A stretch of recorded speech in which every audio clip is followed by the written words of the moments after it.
AEW All In Texas reportedly passes $1 million in ticket sales ahead of next year's big event at Globe Life Field. We got the ratings for Tuesday's edition of NXT on the CW network. Roman Reigns reportedly is set for an in-ring match on Monday Night Raw's debut on Netflix next year. Speaking of which, just what is the WWE content going to look like on Netflix next year when it comes to the archive content? We'll let you know the details on that, plus the lawsuit against WWE, Vince McMahon and John Laurinaitis resumes after the stay on it expires. Reportedly, some within WWE are pushing for Natalya to be the first winner of the Women's Intercontinental Championship, plus details on Matt Cardona and Chris Jericho's contract signing on Ring of Honor television.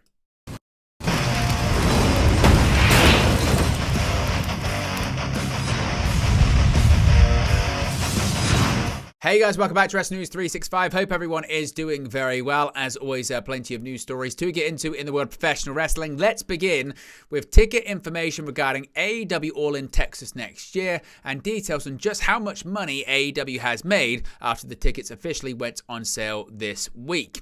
Now, All Elite Wrestling will no doubt be quietly celebrating the success of All In Texas, with the third annual All In Stadium show having passed $1 million in ticket sales. Tickets for the first AEW All In Texas went on general sale on December 9th, with Dave Meltzer reporting that AEW had cleared over $1.25 million in sales, already establishing the event as the third largest gate in AEW history, behind All In Wembley 2023 and All In Wembley 2024. AEW All In Texas stands as AEW's largest ever North American gate, although Meltzer speculates that this number could be largely down to the more premium and higher priced seats moving quickly. Pre-sale for the event began on December 2nd, with VIP packages going on sale in late November.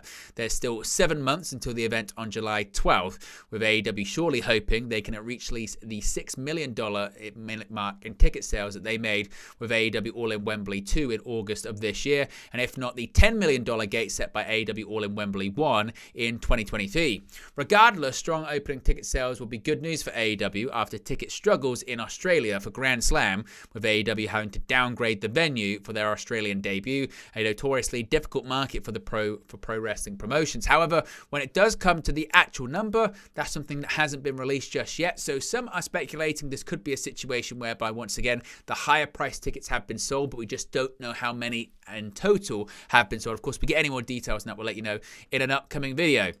Now, the ratings are in for Tuesday's edition of WWE NXT, and it's a positive number for WWE's developmental brand. According to WrestleNomics, the December 10th episode of NXT secured 680,000 viewers, with 0.17 in the coveted 18 to 49 demographic on the CW. Now, this is a sizable increase in viewership from last week's show, which got 593,000 viewers, and also as well, it's an increase when it comes to the 18 to 49 demographic, because of course last week's show received a 0.13, so it's a 31% increase in that metric too.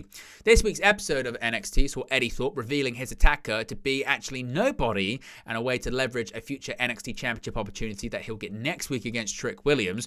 Shotzi making her shocking return, and much more moments taking place at the WWE Performance Center. Of course, we'll have to wait and see how it plays out as we get closer to 2025.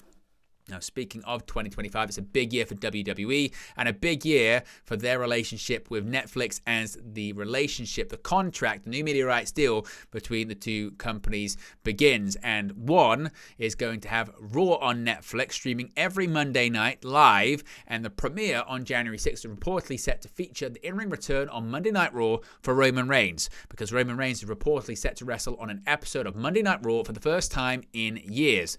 Dr. Chris Featherstone of Sportskeeda has reported that Reigns is currently planned to wrestle on Raw's premiere on Netflix on January 6, 2025. The show is set to air from the Intuit Dome in Los Angeles, California. Quote, Roman Reigns is currently scheduled to compete at Raw's debut episode on Netflix. I have been informed, Featherstone wrote on X.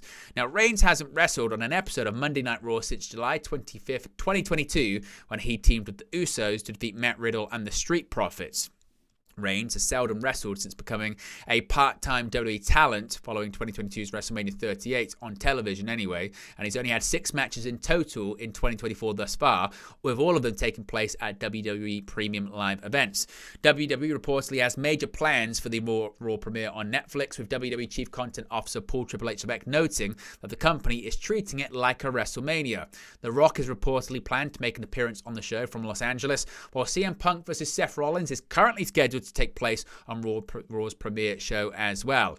Roman Reigns will also reportedly spend most of his time on Raw during the build to WrestleMania 41. Now, when it comes to Netflix and it comes to WWE's network shutting down, particularly over here in the UK, just what is going to be on the streaming platform in terms of archival content? Well, the answer is not too much. The days of an extensive library of WWE content being available are set to be over from January 1st, 2025. All of WWE's weekly programming in Raw, SmackDown, and NXT, as well as WWE Premium Live events / pay-per-views, will be available on Netflix in the new year for many international territories, including in the United Kingdom, while only Raw will air on Netflix in the United States. Some of WWE's past pay-per-views have already been listed as coming soon on the UK version of Netflix, including Judgment Day 2008, Elimination Chamber 2024, ECW December to Dismember, and Extreme Rules 2022. Only 40 past WWE pay-per-view events will be on Netflix from January 1st, though, with several more being added on February 7th, before 7 or 8 more are added on March 31st, Dave Meltzer reported on Wrestling Observer Radio. No shows from World Championship Wrestling or other promotions will be available on Netflix for at least 4 to 5 months, if at all. Quote, the answer is not much. There will be all the current shows, obviously, will be on every single week. This is international, not United States, which will only be Raw. All the pay-per-views, everything is going to be on Netflix. As far as your archives, there will be some, but very little. When everything starts on January 1st, they're going to have roughly 40 pay-per-views, which will be the only thing up. Just intermittent, some recent, some from years ago, Meltzer said. There'll be no WCW, it's all WWE, no Mid-Atlantic, no Mid-South Wrestling, no World Class, none of that tape library stuff. People didn't really watch a lot of it on the WWE Network, so that's what happened. There'll be old episodes, some old episodes of NXT, Raw, and SmackDown. Of course, WWE content will move to Netflix as part of a 10-year deal worth $5 billion, a deal that will see the WWE Network shut down on December 31st. Raw will premiere on Netflix on January 6, 2025, and WWE has major plans for the show, including the aforementioned in-ring match of Roman Reigns, as well as Seth Rollins versus CM Punk.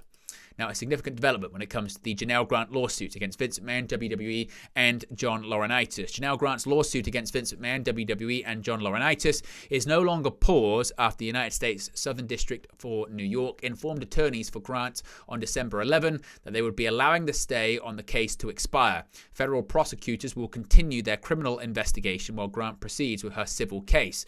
Janelle Grant's attorney, Ann Callis, issued the following statement to Cultaholic, saying, quote, "We are pleased that prosecutors for the Southern District of New York have concluded that they can continue their criminal investigation while we bring forward new evidence in our civil case about the sexual exploitation carried out by Janelle Grant's abusers. For the last 6 months, Ms. Grant has patiently waited to hold Vince McMahon, John Laurinaitis, and WWE accountable for the sex trafficking and abuse she endured at the company on a near daily basis. Her wait is over, and we now look forward to sharing Ms. Grant's story," end quote. Janelle Grant filed a lawsuit against Vince McMahon, WWE, and John Laurinaitis in January 2024, accusing McMahon of sex trafficking, sexual assault, and physical and emotional abuse. WWE are accused of trying to cover up the allegations against Vince McMahon, and John Laurinaitis is accused of sexual assault. The lawsuit was paused in June 2024 until December, following a request from the United States Department of Justice, as federal prosecutors for the Southern District of New York have been investigating allegations of sex trafficking and sexual misconduct against Vince McMahon dating back to the 1980s since 2022.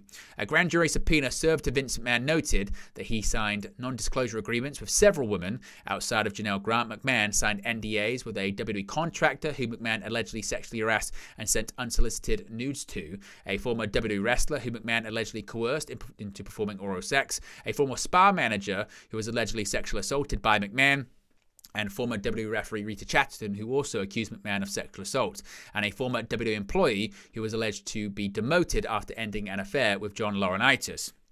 Janelle Grant's lawsuit led to Vince McMahon's resignation as TKO executive chairman after sponsors began to withdraw their support from WWE. McMahon is no longer involved with the day-to-day running of WWE and sold off the majority of his shares. However, he does remain a TKO shareholder and recently met for breakfast with TKO president Mark Shapiro. Now, going back to WWE's in-ring competition, and some reportedly want Natalya to become the first ever Women's Intercontinental Champion. There is support within WWE for Natalya to become the inaugural Women's Intercontinental Champion. That is according to WrestleVotes, who reported on a Backstage Pass Q&A, quote, "We spoke last week on this show about how I'd like it to be Natalya. I did hear some feedback with some sentiments that were similar from sources that said they would like it to be Natalya as well. Now, that doesn't mean it's going to be her, but there is some favoritism maybe that would like to see her win the Intercontinental Championship." WWE introduced the Women's Intercontinental title only a couple of weeks after the Women's United States Championship was unveiled. Tournaments to crown the inaugural champions for both bouts are currently ongoing, with US title tournaments set to conclude at Saturday night's main event this weekend on December 14. When the final of the Women's Intercontinental title tournament will take place is yet to be announced by WWE. Lyra Valkyria and Dakota Kai have advanced into the semi-finals of the tournament thus far. The remaining quarterfinals are Natalya versus Kairi Sane versus Alba Fire, and Raquel Rodriguez versus Zoe Stark versus Kaden Carter. And finally, some details here when it comes to a contract signing set to air tonight on Ring of Honor on Honor Club. Although Chris Jericho versus Matt Cardona for the Ring of Honor World Championship is already official for Final Battle, a contract signing was taped for Ring of Honor television following Wednesday night's Winter is Coming edition of AEW Dynamite. Now, spoilers ahead, you can skip ahead to the end of the video if you don't wish to be spoiled. That's why we put it at the end of the video. But the contract signing opened with Chris Jericho telling Matt Cardona he was lucky to even have the title match because being in the ring with Jericho puts him on a greater level. Jericho added that there was no way Cardona was going to become the Ring of Honor World Champion, though, which prompted to Cardona telling Le Champion that everything that comes out of Jericho's mouth is BS. Cardona then accused Jericho of leeching off Ring of Honor and proclaimed he wasn't going to let the biggest opportunity of his career slip through his fingers at Final Battle. Cardona then signed the contract, and Jericho did too after briefly stalling. The Ring of Honor World Champion then offered to shake Cardona's hand, who declined and instead nailed Jericho before the former Zack Ryder fended off Brian Keith and put Jericho through a table. Ring of Honor Final Battle will emanate from New York City's Hammerstein Ballroom on Friday, December 20. Other matches set for Ring of Honor Final Battle are Sammy Guevara and Dustin Rhodes versus Vincent and Dutch of the Righteous in a Texas Bull Rope match for the Ring of Honor World Tag Team titles, and Red Velvet versus Layla Hirsch for the Women's Television Championship. But there you go, guys, the latest pro wrestling news for you. Be sure to smash a like on the like button. Be sure to subscribe, bottom right hand corner. As always, let me know your thoughts in the comment section below, and I'll speak to you again very, very soon. Hey guys, thank you for watching, listening, streaming, or however you come across this video today. Be sure to click on the video on the right there to watch our next video, or click the bottom there to subscribe, or the bottom right hand corner. Thank you very much, and I'll speak to you again very soon.